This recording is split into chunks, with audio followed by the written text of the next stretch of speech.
आप अपने विंडोज़ 11 का जो अपडेट्स है आप उसे चेक कैसे कर सकते हो। मेरा कहने का मतलब ये है कि आपके विंडोज़ में किस तरह का अपडेट हुआ है, क्या अपडेट हुआ है, कौन सा सॉफ्टवेयर अपडेट हुआ है, क्या चीज़ आपका अपडेट हुआ है, कौन सा ड्राइवर अपडेट हुआ है, तो आप उसे किस तरह से और कैसे चेक करेंगे, मैं आपको वही चीज़ मैं आपको इस वीडियो में बताने वाला हूँ। अब बहुत ईजी तरीके से बताऊँगा। आपको कुछ करना नहीं है, आपको अपने कीबोर्ड में विंडोज़ प्लस आई बटन को प्रेस करके आपको यहाँ पे अपने सेटिंग्स को ओपन कर लेना है। तो अब आपको करना क्या है कि अब आपको यहाँ पे विंडोज़ अपडेट वाले ऑप्शन पे आपको यहाँ पे आ जाना है। विंडोज़ अपडेट वाले ऑप्शन पे आने के बाद और यहाँ पे करना क्या है कि आपको जैसे अगर बाय द वे अगर आपको विंडोज़ को अगर आपको यहाँ पे अपडेट भी करना रहता है तो आप यहाँ से अपडेट कर सकते हो। तो जैसा भी फिलहाल यहाँ पे देखोगे यहाँ पे मेरा रीस्टार्ट नाउ का यहाँ पे ऑप्शन शो हो रहा है। तो सबसे पहले तो यहाँ पे मेरे अपने विंडोज़ को यहाँ पे रीस्टार्ट करना होगा। रीस्टार्ट करने के लिए कह रहा है, हो सकता है आपको यहाँ पे अपडेट नाउ या अपडेट का ऑप्शन शो होगा, तो आप यहाँ से अपडेट कर सकते हो। और अगर बाय द वे आपका भी यहाँ पे रीस्टार्ट नाउ का ऑप्शन शो होता है तो आप यहाँ पे एक बार अपने सिस्टम को रीस्टार्ट करके फिर आप यहाँ पे अपडेट वाले ऑप्शन पे आओगे तो यहाँ पे आपको अपडेट नाउ का ऑप्शन शो होगा, तो आप यहाँ से अपडेट कर सकते हो। तो ये हो गया अपडेट करने का तरीका। तो आप यहाँ से इसे अपडेट कर सकते हैं। और जैसे आपको यहाँ पे अपडेट का हिस्ट्री वगैरह चेक करना है कि क्या अपडेट हुआ है, क्या अपडेट है अभी, तो आप यहाँ पे अपडेट हिस्ट्री पे आप यहाँ पे क्लिक करोगे तो यहाँ पे आपको शो हो जाएगा, वो सभी इन्फॉर्मेशन आपको शो हो जाएगा, क्या क्या अपडेट हुआ है, कौन कौन सा अपडेट हुआ है, कौन से डेट में अपडेट हुआ है, तो यहाँ पे सभी आपको यहाँ पे शो होगा। जैसे आप यहाँ पे देखोगे यहाँ पे क्या क्या चीज़ अपडेट हुआ है, कौन सा वर्जन अपडेट हुआ है। अभी फिलहाल तो विंडोज़ 11 वर्जन 22 ही मेरा में है अपडेट, क्योंकि मैं यहाँ पे अपने सिस्टम को यहाँ पे जल्दी अपडेट करता नहीं हूँ, तो यहाँ पे ध्यान नहीं देता हूँ मैं अपडेट वगैरह पे। अगर आप यहाँ पे अपडेट करते हो तो आप यहाँ से देख सकते हो कौन कौन से अपडेट्स यहाँ पे फेल हुए हैं, कौन कौन से यहाँ पे सक्सेसफुल हुए हैं, तो यहाँ पे ये भी आप यहाँ पे शो कर सकते हो, मैंने देख सकते हो। और यहाँ पे आप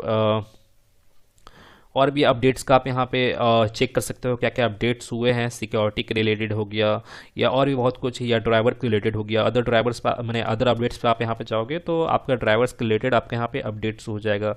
या आपके सॉफ्टवेयर के रिलेटेड आप यहाँ पे मैंने अपडेट वगैरह शो हो जाएगा। अगर आपको यहाँ पे रिकवर करना है अपडेट को, अगर आप यहाँ पे चाहते हो कि ये अपडेट ना हो मेरे सिस्टम में, जैसे अभी फिलहाल यहाँ पर मान के चलिए यहाँ पे अपडेट हो गया है, अगर आप यहाँ पे रिकवर करना चाहते हो तो आप यहाँ से रिकवर भी कर सकते हो। मैंने कहने का मतलब ये है, अगर आप चाहते हो कि ये अपडेट ना हो, मेरा पहले जैसे था वैसा ही हो जाए, तो आप यहाँ से इसे रिकवर भी कर सकते हो, या आप उन अपडेट्स को आप यहाँ पे अनइंस्टॉल भी कर सकते हो, अनइंस्टॉल अपडेट पे क्लिक कर, क्योंकि अगर क्या होता है ना कि जैसे आप यहाँ पे किसी भी विंडोज़ को अपडेट करते हो, मैंने अपने विंडोज़ को अपडेट करते हो, तो यहाँ पे प्रॉपर तरीके से कुछ एप्लीकेशन या कुछ सर्विसेज यहाँ पे अपडेट नहीं हो पाते हैं, और उनके कारण क्या होता है कि यहाँ पे प्रॉब्लम भी होता है आपके सिस्टम में, तो आप यहाँ से उसे अनइंस्टॉल भी कर सकते हो उस अपडेट को या उस ड्राइवर के रिलेटेड अपडेट को। क्योंकि कई बार क्या होता है कि यहाँ पे अपडेट करने में कुछ बग वगैरह आपके सिस्टम में आ जाता है जिसका से आपका प्रॉब्लम भी होता है, तो आप यहाँ से उसे अनइंस्टॉल कर सकते हो।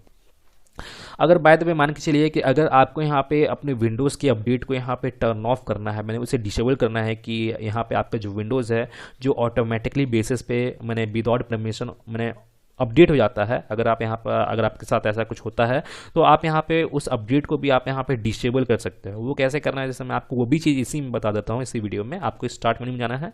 और आपको यहाँ पे टाइप करना है सर्विसेज, SERVICES सर्विसेज आपको यहाँ पे टाइप करना है और आपको यहाँ पे इसे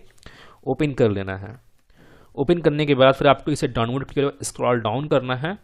और आपको यहाँ पे W से रिलेटेड मैंने विंडोज़ अपडेट से रिलेटेड आपको यहाँ पे ऑप्शन शो हो जाएगा। तो यहाँ पे क्या है कि अभी फिलहाल तो मेरा ये इनेबल है, जैसे आप यहाँ पे देखोगे यहाँ पे रनिंग में आपको यहाँ पे शो हो रहा होगा, यहाँ पे इनेबल भी आपको यहाँ पे शो हो रहा होगा। तो अगर आपको यहाँ पे इसे डिसेबल करना है तो आपको करना क्या है कि आपको यहाँ पे इसके प्रॉपर्टीज़ में जाना है। प्रॉपर्टीज़ मानने के बाद फिर आपको यहाँ पे ऑटोमेटिक में यहाँ पे सेट होगा या मैनुअल में सेट होगा, तो आपको यहाँ पे इसे डिसेबल कर देना है।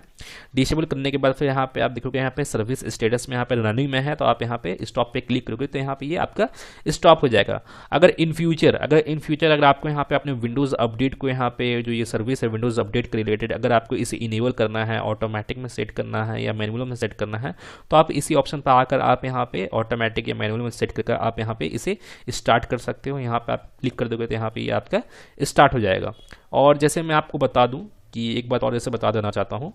कि अगर आप माइक्रोसॉफ्ट स्टोर जो है एप्लीकेशन जो है माइक्रोसॉफ्ट स्टोर, जहाँ से आप कोई भी एप्लीकेशन को डाउनलोड करते हो इंस्टॉल करते हो, जैसे आप यहाँ पे देखोगे यहाँ पे जैसे मैं आपको दिखा दे रहा हूँ, अगर आप यहाँ से किसी भी एप्लीकेशन को अगर आप यहाँ से डाउनलोड करते हो तो कई बार क्या होता है कि माइक्रोसॉफ्ट स्टोर से वो एप्लीकेशन डाउनलोड नहीं होता है, फेल्ड हो जाता है। तो वो क्यों होता है मैं आपको वही बता देता हूँ। अगर आपके यहाँ पे विंडोज़ अपडेट जो है वो डिसेबल रहता है तो जिस कारण से वो प्रॉब्लम भी होता है, तो आपके यहाँ पे अपने विंडोज़ अपडेट को यहाँ पे इनेबल करना होगा, तभी जाकर आप माइक्रोसॉफ्ट स्टोर से किसी भी एप्लीकेशन को आप यहाँ पे अपने सिस्टम में इंस्टॉल कर पाओगे, अगर आप यहाँ पे माइक्रोसॉफ्ट स्टोर से किसी भी एप्लीकेशन को इंस्टॉल करते हो तो गाइज मैं फिर मिलता हूँ नेक्स्ट वीडियो में। Till then and bye. और एक बात और, सब्सक्राइब बटन पे 2-3 फैट लगा दीजिएगा जिससे सब्सक्राइब हो जाए और घंटी वंटी गिर जाए।